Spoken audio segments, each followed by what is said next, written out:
Welcome friends on my YouTube channel अपार education.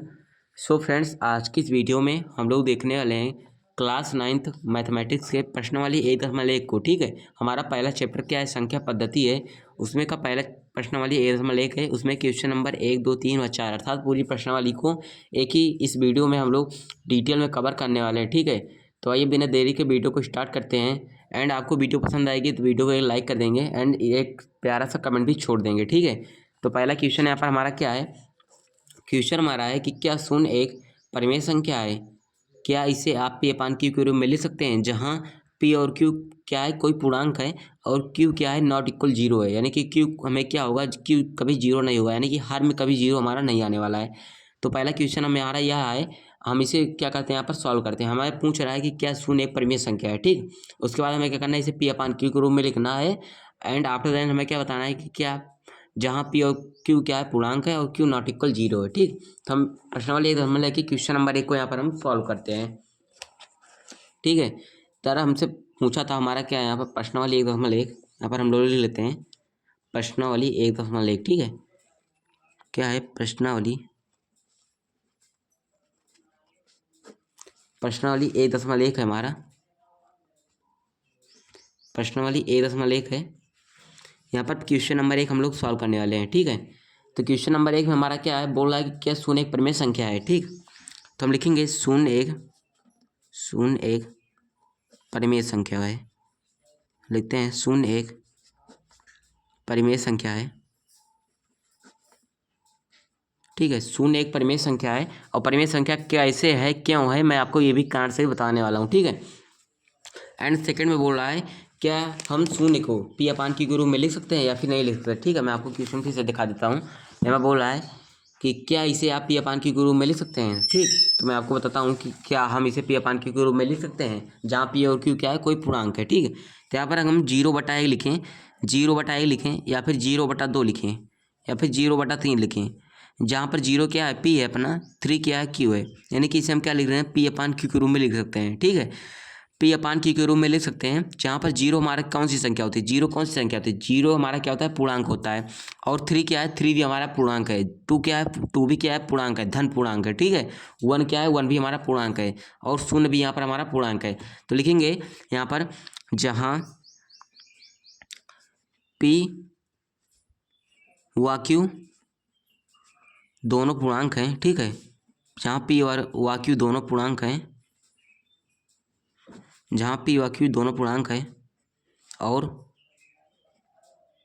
शून्य को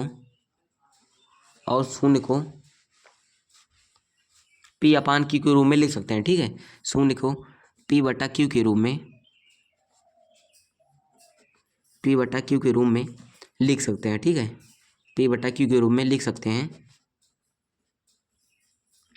पी बटा क्यू के रूप में लिख सकते हैं, देखिए मैंने यहाँ पर शून्य को पी बटा क्यू यानी कि 0/1 लिख सकते हैं, 0/2, 0/3, 0/4 ऐसे ऐसे इनफाइनाइट तक आप इनफाइनाइट टर्म्स तक आप यहाँ पर क्या कर सकते हैं, 0 को लिख सकते हैं। ठीक है, तो यहाँ पर क्या हो गया, और जहाँ लिखेंगे जहाँ क्यू नॉट इक्वल 0 यानी कि क्यू का जो मान होगा, यहाँ पर मैंने 3 लिखा है, 0 कभी नहीं होगा। ठीक है, यहाँ पर जहाँ क्यू नॉट इक्वल 0 है।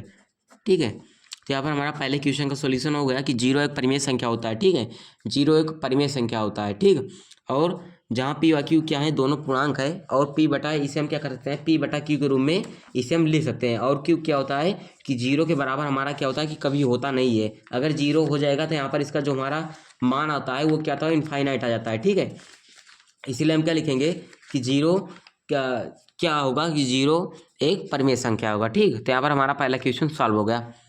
अब देखिएगा, यहाँ पर हम दूसरे क्वेश्चन की बात करें, इसके पहले मैं आपको और एक बेसिक्स बता देता हूँ। यहाँ पर मैंने आपको बताया कि 0 और 1 क्या है कि दोनों पूर्णांक है, पूर्णांक संख्याएं हमारी क्या होती हैं। ठीक है, यहाँ पर मैं आपको बता देता हूँ पूर्णांक संख्या क्या होती हैं, पूर्णांक संख्याएं, क्योंकि हमारा पहला चैप्टर है, इसमें बेसिक्स कवर करना भी बहुत ज़रूरी होता है। पूर्णांक संख्याएं क्या होती हैं। ठीक है, तो मैंने यहाँ पर एक नंबर लाइन्स खींच देता हूँ। ठीक है, यहाँ पर हमारा शून्य है, यहाँ पर शून्य के आगे दाहिने साइड हमारा क्या होता है, 1 होता है, यहाँ पर 2 होता है, यहाँ पर 3 आता है। ठीक है, यहाँ पर 4 आता है, ऐसे ऐसे करके यहाँ पर हमारा आता जाता है। ठीक है, यहाँ पर क्या आता है, 0 की इधर -1 आता है, यानी कि बाएं और हमारा क्या आता है, बाएं और माइनस में आता है। ठीक है, -1 हो गया, -2 हो गया, यहाँ पर -3, यानी कि जैसे जैसे हम क्या होते हैं बाएं ओर जाते हैं उसी से हम क्या होते हैं छोटे होते जाते हैं, यानी छोटी छोटी संख्या हमारी आती जाती हैं। यानी कि क्या होता है -1 से -2 क्या है छोटा है, ठीक है, -2 से -3 छोटा है, ठीक है। और जैसे जैसे हम दाहिनी ओर जाते जाते हैं वैसे हम बड़ी संख्या पाते जाते हैं, ठीक है। -3 से बड़ा -2, -2 से बड़ा -1, -1 से बड़ा 0, 0 से बड़ा 1, ऐसे ऐसे हमारी संख्याएं होती हैं। तो मैंने आपको तो पूर्णांक संख्याएं क्या होती हैं, ठीक है, मैंने आपको बताने जा रहा था पूर्णांक संख्याएं। तो पूर्णांक संख्याएं क्या होती हैं, जिन संख्याओं को नंबर लाइन पर हम क्या करते हैं दर्शा सकते हैं, ठीक है। जैसे -3 को दर्शा सकते हैं, -2 को, -1 को 0, यानी कि ये जो माइनस वाली संख्याएं होती हैं 0 को लेकर के, और जो प्लस वाली संख्या होती है यानी माइनस वाली संख्याएं 0 को लेकर, और जो पॉजिटिव वाली संख्या है, इन तीनों संख्याओं को क्या कहते हैं, पूर्णांक संख्याएं कहते हैं, पूर्णांक संख्याएं होती हैं, ठीक है। तो ये माइनस वाली संख्या होंगी और शून्य को लेकर के, और ये जो धन संख्याएं हैं, इन तीनों हमारी क्या होती हैं, पूर्णांक संख्या होती है। यानी पूर्णांक में हमारा धन संख्या आती है, ऋण संख्या और 0। तो यहाँ पर लिखेंगे ऋण संख्याएं, यहाँ पर लिख देते हैं ऋण संख्याएं 1 नंबर पर डाल लेते हैं, दूसरे नंबर पर 0, तीसरे नंबर पर क्या होती है, धन संख्याएं भी हमारी पूर्णांक के अंदर आती हैं, धन संख्या फिर संख्याएं लिख देते हैं, ठीक है। क्योंकि एक संख्या तो होती नहीं पार्टिकुलर, हमारी कई संख्या होती हैं, तो हमारा पूर्णांक संख्या होती है। अब यहाँ पर हम दूसरे नंबर पर बात कर लेते हैं हमारे नेचुरल नंबर यानी प्राकृतिक संख्या क्या होती है, ठीक है। प्राकृतिक संख्या क्या होती है, मैं इसी नंबर लाइन में आपको बता देता हूँ। प्राकृतिक संख्या यानी कि इतनी संख्याओं से हमें कोई मतलब नहीं होता, ठीक है। इन संख्याओं से हमें कोई मतलब नहीं होता। जो हमारी दाहिनी ओर संख्या है, जो 1 से स्टार्ट होने वाली संख्या होती है, हमारी क्या होती है, प्राकृतिक संख्या होती है, ठीक है।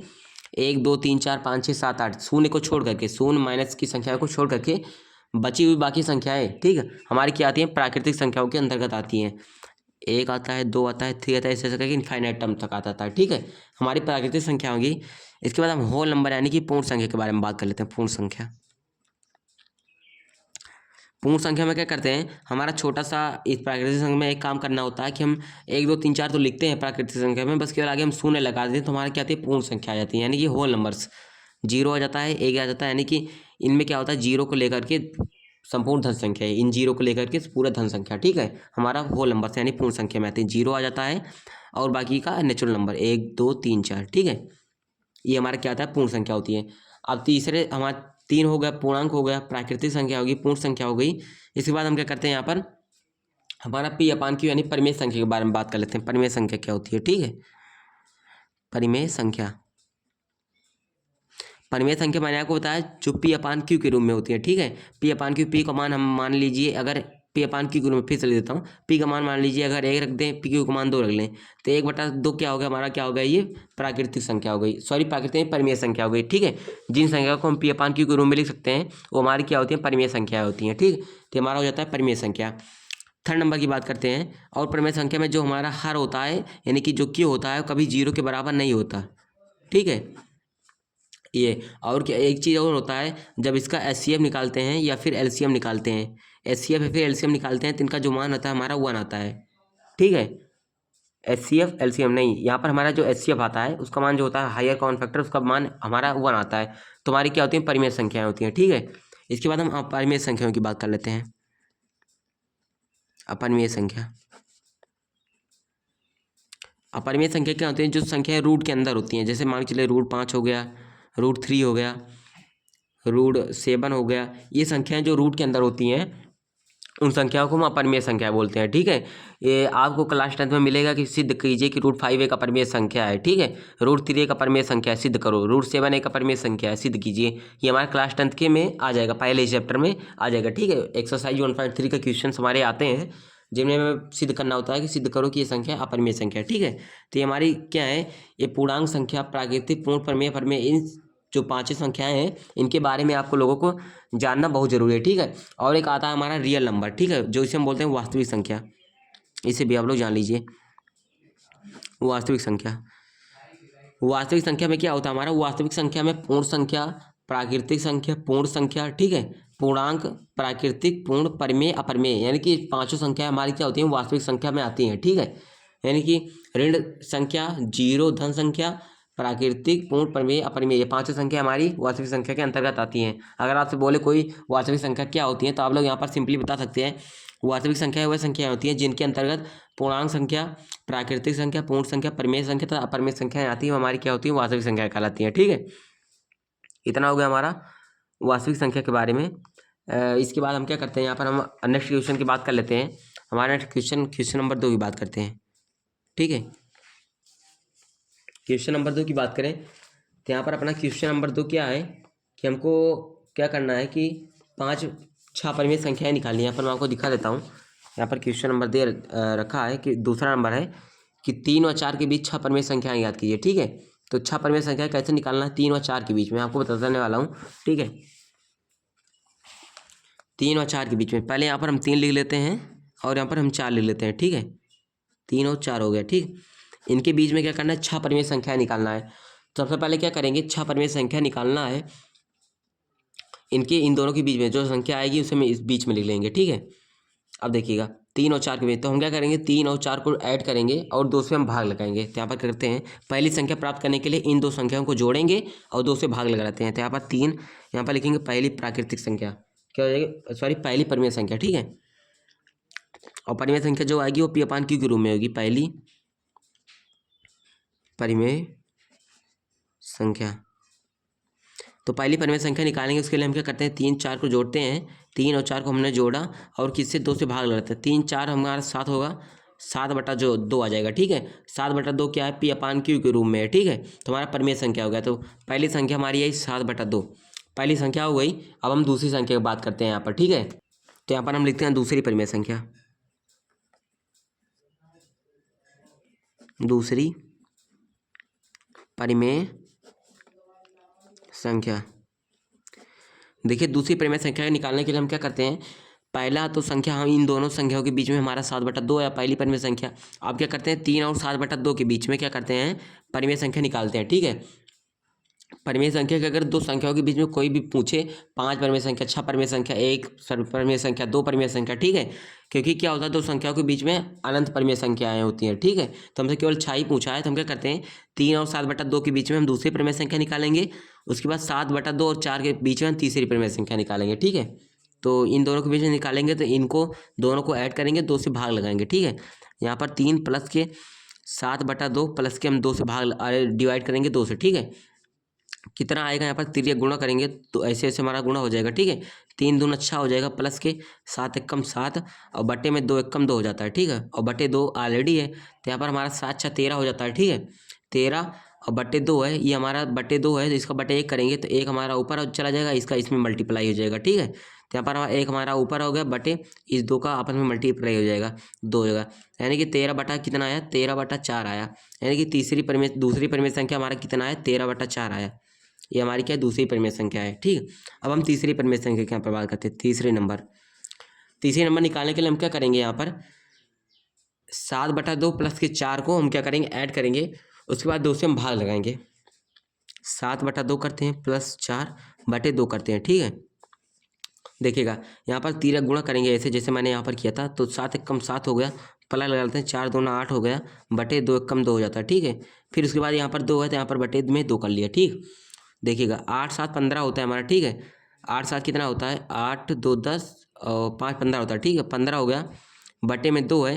अब ये वाला बटा जो 2 है इसमें आपस में मल्टीप्लाई हो जाएगा, बटे 2 हो गया। ठीक है, तो आएगा हमारा 15/2 दूना 4, 15/4 आएगा, यानी कि तीसरी परिमेय संख्या हमारा क्या आया, 15/4 आया।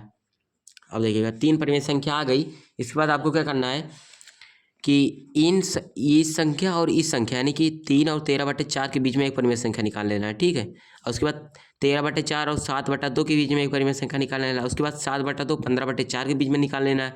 उसके बाद 15/4 और 2 के बीच में, क्योंकि हमें क्या करना है कि इन दो संख्याओं के बीच में परिमेय संख्या निकालना है। ठीक है, तो कोई भी दो संख्या हम ले सकते हैं, तो मैंने इन दो संख्याओं को ले लिया। ठीक है, जो पास पास में है।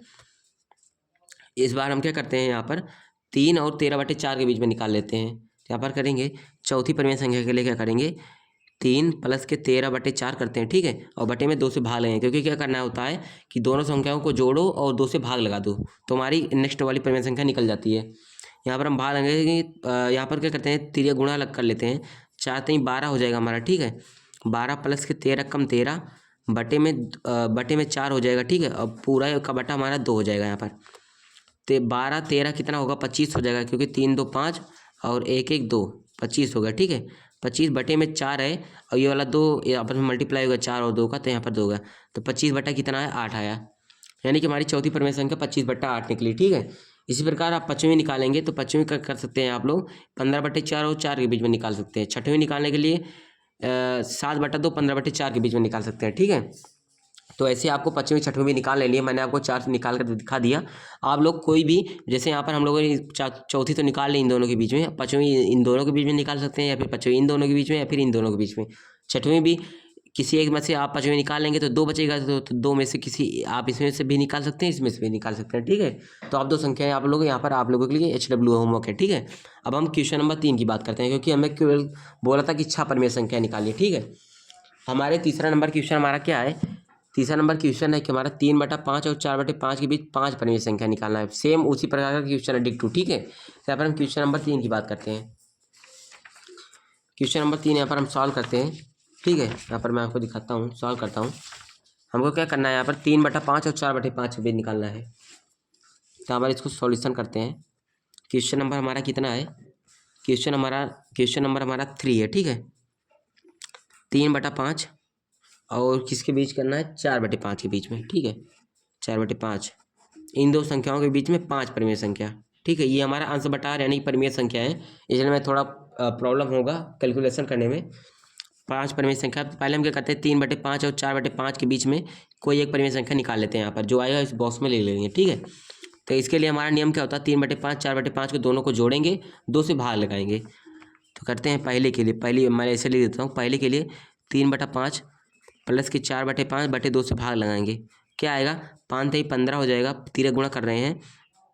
और चाहे तो एक काम क्या करते हैं क्या, क्योंकि हमारा क्या यहाँ पर हर हमारा बराबर है। ठीक है, हर बराबर होता है तो क्या करते हैं यहाँ पर इसको काट देते हैं, क्योंकि लंबा हो जाएगा। ये भी सही रहेगा लेकिन लंबा हो जा रहा है, इसलिए हमारा शॉर्ट मेथड होता है 5 यहाँ पर हर दो, अगर दोनों में हर हमारा सेम होता है और वो ऐड में होता है या फिर माइनस में हो, किस में भी किसी में भी हो, लेकिन यहाँ पर हमारा प्लस में है तो यहाँ पर हर को लिख देते हैं एक बार, और 3 और 4 को जोड़ लेते हैं, 7 हो गया। ठीक है, बटे 2 है तो 2 कर लेते हैं। यहाँ पर हमारा कितना निकल रहा है, 7 बटे 2 का गुणा 5 में हो जा रहा है। ठीक है, तो 5 दूना 10, 7 बटे 10, पहली संख्या हमारी आई 7 बटा 10 आ गई। ठीक है, अब हम दूसरी संख्या की बात करते हैं। दूसरी संख्या इन दोनों के बीच में निकाल लेते हैं, तीसरे इन दोनों संख्याओं के बीच में निकालेंगे। ठीक है, जो आएगा यहाँ पर लिख लेंगे, ये देखिए। ठीक है, ऐसे बॉक्स से कर देते हैं, मैं आपको समझाने के लिए कर रहा हूँ। ठीक है, दूसरे के लिए करते हैं। यहाँ पर 3 बटे 5 और 7 बटे 10 के बीच में निकालना है, तो दोनों को पहले ऐड करते हैं। 3 बटा 5 प्लस के 7 बटा 10 और 2 से भाग लगाते हैं, तो कितना आएगा, 10 3 30 प्लस के 7 5 35 बटे में आ जाएगा 10 5 50 और 2 का गुणा फिर होगा, तो यहाँ पर हम डायरेक्ट ही गुणा कर लेते हैं। 30 30 60 5 65 बटे 50 दूना 100, इतना आ गया। ठीक है, तो हमारा कितना है, 65 बटा 100 आया है। अगर हम इसे काटना चाहें तो किससे काटेंगे, 5 से काटें तो कितना आएगा, 5 एकम 5 1 4 5 3 15 हो जाएगा, 5 दूना 10 और 0, यानी कि 13 बटा 20 आया। यहाँ पर हमारा कितना है, 13 बटा 20। तो यहाँ पर हमारे लिख देंगे दूसरी परिमेय संख्या 13 बटा 20। अब हम तीसरी परिमेय संख्या की बात करते हैं, तो यहाँ पर 3 नंबर डालते हैं। तीसरे के लेंगे तो 7 बटा 10 प्लस के 4 बटा 5 को हम क्या करेंगे, यहाँ पर ऐड करेंगे। तो यहाँ पर 7 बटा 10 प्लस के 4 बटा 5 करेंगे और दोनों को 2 से भाग लगाएंगे। ठीक है, तो 7 बच्चे 35 फिर हो गया, तो हमारा फिर उसके बाद 10 चौक 40 हो गया, बटे क्या करते हैं 10 बच्चे 50 हो गया। ठीक है, अब कैलकुलेशन मैं फास्ट कराऊँ क्योंकि ये बहुत ईजी है, और 2 से यहाँ पर अभी लास्ट में करेंगे, जिसके लिए हम पहले क्या करते हैं, 2 से हम यहाँ पर गुणा पहले ही करा लेते हैं। ठीक है, 40 30 70 5 75 हो जाएगा, 75 बटा 50 दूना 100। ठीक है, 100 हो गया। हम अगर हम किससे काटें, मान के चलिए, अगर हम फिर से 5 से काटें तो अगर हम 25 से काटें, ठीक है, 25 3 75 होता है, 25 चौको 100, यानी कि 3 बटा 4 आया। देखिएगा तीसरी परिमेय संख्या हमारी क्या है, 3 बटा 4 आई। यहाँ पर लिख देते हैं 3 बटा 4, यानी कि 3 बटा 5 और 4 बटे 5 के बीच तीसरी परिमेय संख्या 3 बटा 4। पहली थी 7 बटा 10, दूसरी थी 13 बटा 20। ठीक है, अब हम चौथी की बात कर लेते हैं। चौथी ज्ञात करने के लिए हम क्या करते हैं, यहाँ पर हम 3 बटा 5 और 13 बटा 20 के बीच में निकाल लेते हैं। ठीक है, तो हमारी चौथी आ जाएगी। और पाँचवीं निकालने के लिए हम क्या करेंगे, 3 बटा 4 और 4 बटा 5 के बीच में कर लेंगे। ठीक है, हमारी क्या आ जाएगी, पाँचवीं परिमेय संख्या, क्योंकि हमसे केवल 5 ही बोला है, तो यहाँ पर हम 5वीं डाल लेते हैं। तो चौथी निकालने के लिए मैंने आपको बताया कि 3 बटा 5 और 13 बटे 20 के बीच निकालते हैं। ठीक है, जिसके बीच आपको ईजी लगे आप लोग कर सकते हैं। ठीक है, मैं अपने हिसाब से कर रहा हूँ। 3 बटे 5 प्लस के 13 बटा 20 बटे 2 से भाग लगाएंगे। ठीक है, अब देखिएगा क्या आएगा, 20 3 60 हो जाएगा, यहाँ पर 60 प्लस का 13 25 65 हो जाएगा। ठीक है, बटे में 20 पंचे 100 और गुणे में ये 2 हो जाएगा। ठीक है, 2 देखिए 60 60 120 होता है 125 बटे कितना आ जाएगा 100 दूना 200। ये हमारा आ गया चौथी परिमेय संख्या। पाँचवीं निकालने के लिए क्या करते हैं 3/4 4/5 भी निकाल लेते हैं। 3/4 प्लस के 4/5 बटे के 2 कर लेते हैं। ठीक है 3/4 प्लस के 4/5 बटे में क्या करते हैं 2 कर लेते हैं। ठीक है इसको हल करते हैं 5 3 15 हो जाएगा। ठीक है क्योंकि यहाँ पर हमारा हर सेम नहीं है तो पहला मेथड तो लगा नहीं सकते। ठीक है यहाँ पर जैसे मैंने किया था 5 3 15 हो गया प्लस के 4 चौक 16 हो जा रहा है बटे में 5 चौक 20 हो जा रहा है बटे 2 कर लेते हैं यहाँ पर। ठीक है अब देखिए 15 15 30 होता है, एक 16 है तो 31 हो जाएगा बटे में 20। अब ये जो 2 का है 2 का बटे 1 कर लेते हैं जो मैंने यहाँ पर डायरेक्ट किया था, मैं आपको यहाँ पर फिर से विस्तार कर दे रहा हूँ।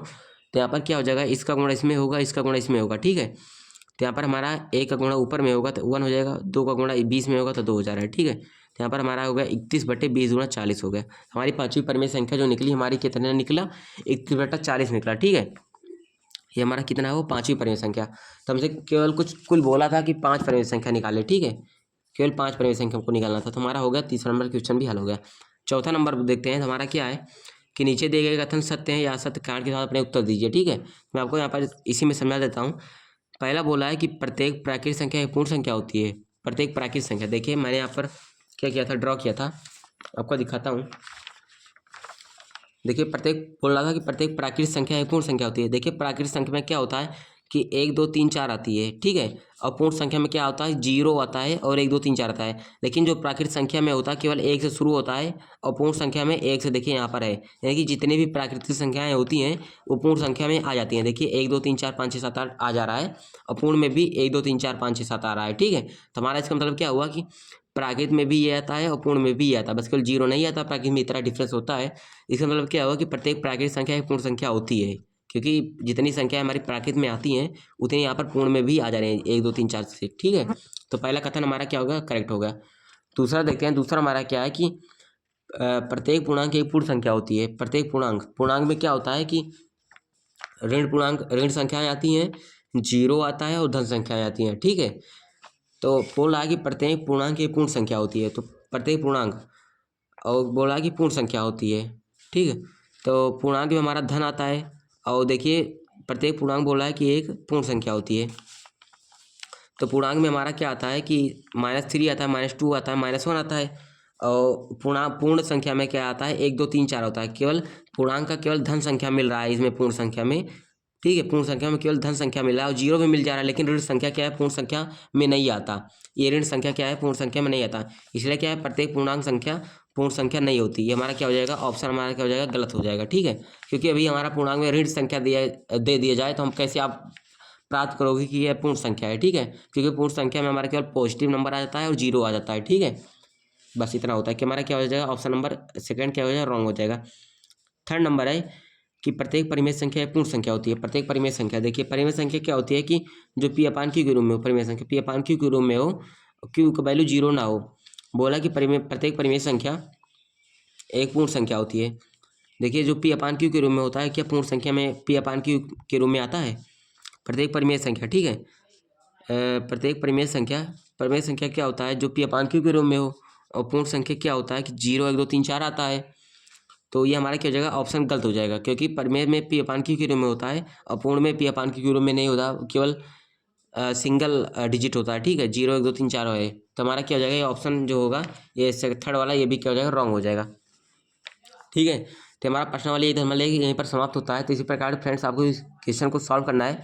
आई होप आशा करता हूँ कि ये सभी क्वेश्चन जो है आपको समझ में आ गए होंगे। अगर ऐसा है तो फ्रेंड्स वीडियो को लाइक करें, चैनल पर इस बार नए हैं चैनल को सब्सक्राइब करें। आपको मिलते हैं प्रश्न वाले 1.2 को लेकर। ठीक है नेक्स्ट वीडियो में, तब तक के लिए धन्यवाद।